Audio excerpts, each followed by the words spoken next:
영상 끊지 마시고 끝까지 시청해 주셔서 도움이 되는 지식을 얻게 되길 바라겠습니다.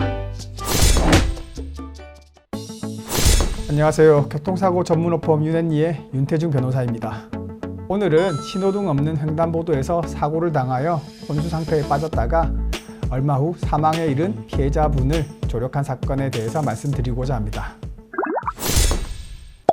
이 사고는 12월 추운 겨울 오전 10시경 유동인구가 많은 오거리 교차로에서 일어났습니다. 가해 차량은 역광으로 비친 햇살이 시야를 방해했다는 이유로 신호등 없는 횡단보도를 건너고 있는 피해자를 보지 못하고 충격하였습니다. 이 사고로 피해자는 외상성 급성 경막하 출혈이 발생하였습니다. 경막하 출혈은 경막 외 출혈보다 뇌 손상이 훨씬 심하고 예후가 안 좋은 경우가 많습니다. 이는 경막하 출혈이 뇌실질에 직접적인 손상을 가하기 때문이며 초기부터 의식장애를 동반하는 경우가 많습니다. 결국 피해자는 교통사고가 발생한 지 2달 후에 신부전으로 인하여 사망에 이르렀습니다. 피해자의 직접 사인은 신부전이었지만 신부전의 원인이 외상성 경막하 출혈이었기 때문에 병사가 아니라 외인사라고 보아야 합니다. 그럼에도 사망진단서에는 사망의 종류를 외인사가 아닌 병사로 표기되어 나왔으며 이로 인하여 보험사가 잘못된 주장을 하게 되었습니다. 이 사망진단서를 근거로 보험회사는 인과관계를 부정하였고 결국 법정에서 시비를 가리게 되었습니다. 피해자는 여성으로 사고 당시 나이는 80세였고 기대되는 여명은 10여 년 정도였습니다. 사고 피해자는 사망에 이르기 전까지 사지마비 및 혼수 상태로 24시간 개호가 필요한 상태였습니다. 방금 개호라고 말씀드렸는데요. 이는 간병이 필요하다는 의미입니다. 이 개호란 표현은 일본식 표현으로 앞으로는 소송에서 간병이라는 표현으로 바뀔 것 같습니다. 하지만 오늘 영상에서는 아직 바뀌지 않았으니 개호라는 표현을 사용하도록 하겠습니다. 다시 사건으로 돌아와서 말씀드리면 피해자에게는 24시간 개호가 필요했으므로 저희 윤앤리에서는 1일 2인의 개호가 필요하다고 주장하였습니다. 법원에서 산정되는 개호비는 2021년 현재 하루 14만 1,096원입니다. 개호는 365일 이루어져야 하기 때문에 이 하루 개호비에 365를 곱하고 이를 12로 나누면 한 달에 필요한 개호비가 나옵니다.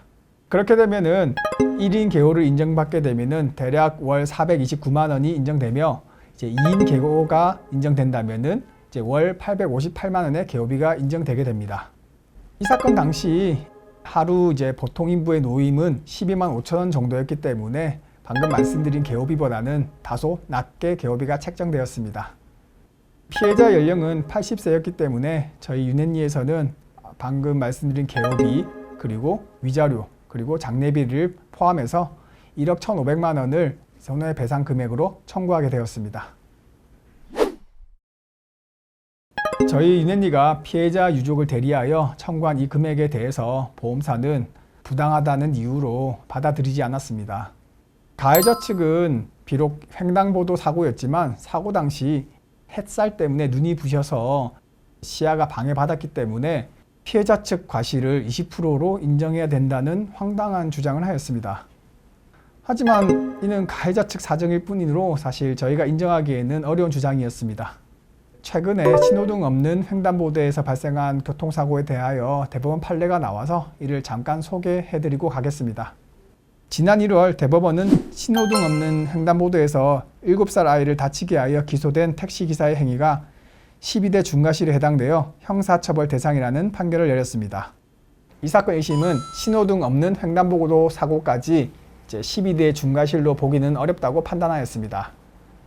그런데 항소심을 거쳐 대법원까지 올라온 이 사건에 대해서 대법원은 신호등 없는 횡단보도에서의 사고도 12대 중과실에 해당한다고 판단한 것입니다. 신호등 있는 횡단보도에서 파란불에 길을 건너다 사고를 당한 피해자들은 보통 무과실로 판단하고 있습니다. 방금 말씀드린 대법원 판결의 취지 그리고 신호등 있는 횡단보도에서 사고가 발생했을 때 피해자에게 보통 과실이 없다는 판단을 고려한다면 신호등 없는 횡단보도에서 사고가 나는 것 역시 피해자에게 과실을 인정하면 안 된다는 취지로 대법원 판례를 소개해드렸습니다. 다시 저희 사건으로 돌아와서 말씀을 드리면 이제 가해자 보험사 측은 개호가 하루에 한 명만 필요하다고 주장하였으며, 그리고 개호 기간도 사고 이후 사망할 때까지가 아닌 입원 기간인 44일만 인정돼야 된다고 주장하였습니다. 하지만 상대방의 이러한 주장은 개호에 대한 대법원의 입장과는 배치되는 주장이었습니다. 대법원의 입장을 설명해 드리자면, 의식 혼수 상태의 경우 코로 삽입된 튜브를 통하여 음식물을 공급받아야 하기 때문에 이러한 튜브가 빠지지 않도록 24시간 감시해야 하고, 이러한 상태의 환자는 성인 여자 2인의 개호가 필요하다고 인정한 사실이 있습니다. 또한 피해자가 후유장애로 개호가 필요하다면 실제 간병인을 쓰지 않았더라도 적어도 가족 등 근친자의 개호가 필요했을 것이므로 그 비용을 인정해야 한다고 판결을 한 바 있습니다. 피해자에게는 이제 하루에 1인 성인 개호만이 필요하고, 입원 이후에는 개호가 필요치 않다는 이제 가해자 보험사의 주장은 앞서 설명드린 대법원의 입장과는 다르다는 사실을 아실 수 있습니다. 결국 법원은 조종에 가름하는 결정을 통하여 피해자 유족 4명에게 각각 2,420만 원씩 총 9,680만 원을 배상하라는 판단을 내렸습니다. 이 금액은 윤앤리의 청구 취지보다는 1,800만 원 정도가 적었지만, 이제 가해자 보험사의 주장보다는 6천만 원 정도가 많은 금액이었습니다. 양측 모두 법원의 결정에 대해서 이의를 제기하지 않아서 소송은 종결이 되었습니다. 이 사건은 저희 윤앤리가 수행한 다른 사건들에 비해서 비교적 소송 규모가 이제 작은 사건이었습니다.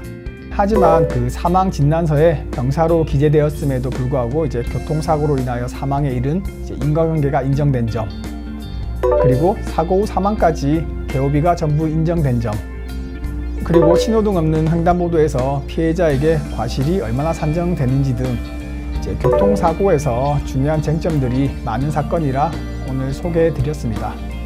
오늘 영상을 보시고 조금이라도 도움이 되셨다면 좋아요, 그리고 구독, 그리고 알림 설정 부탁드리겠습니다.